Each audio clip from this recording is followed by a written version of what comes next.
Hey everyone, happy Wednesday. Welcome back. We've got some big news in the housing and mortgage world today, but first, is anyone else just so excited that football is officially back? We had our first preseason game last week. We have our next kickoff tomorrow.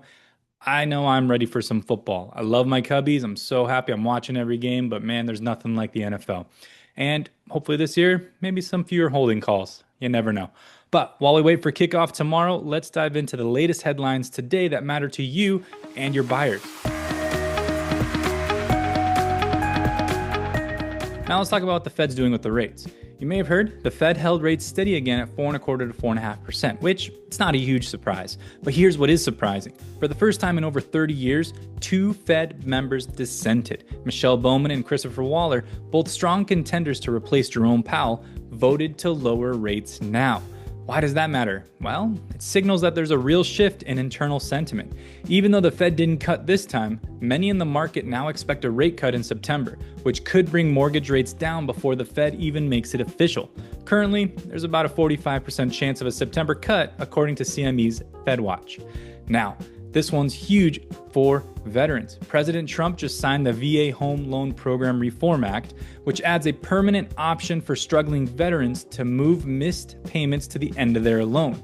This fills the gap left by the VA Servicing Purchase Program and aligns with VA rules with other major relief programs. Another bonus, the law also simplifies buyer agent compensation rules for veterans, helping streamline the home buying process for this community. It's a huge win for our veteran clients, so make sure you're updating your pre-approval conversations accordingly.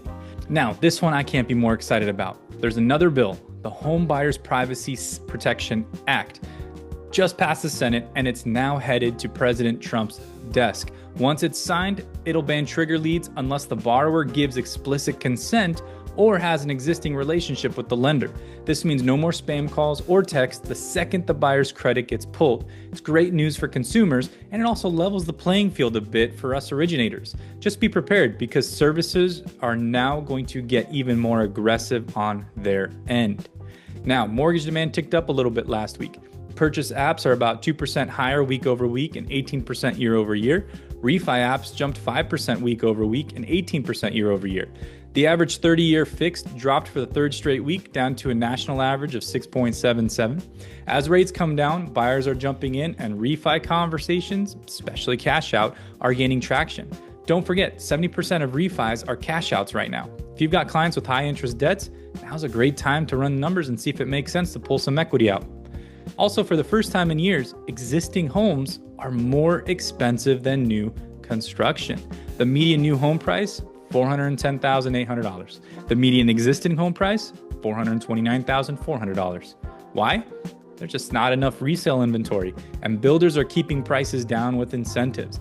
In the West, the gap is dramatic. Existing homes are going for $105,000 more than new ones. This could be a great conversation starter with buyers who've been avoiding new builds for whatever reason. Two other Fed officials, Neil Kashkari and Mary Daly, both said this week that they support a rate cut soon. These are not voting members right now, but their voices carry weight. Kashkari even said that the economy and job market are slowing enough that waiting on tariffs is less important. He wants to act now. Watch for Powell's remarks at Jackson Hole coming up in a few weeks on August 23rd. That's likely when the Fed signals what's going to be coming next. The ISM Services Index, which, if you don't know, reflects the health of the services sector, which is the majority of our economy, dropped to 50, right on the edge of contraction. The labor component was especially weak, dropping to 46. This is the lowest since pre-COVID. It's a sign that the job market is softening more than the Fed had acknowledged. Now, let's talk a little bit about rates. Right now, the mortgage bonds are kind of flat, but the 10-year Treasury is ticking up a little bit. We're keeping an eye on the resistance level, which is around 4.29%.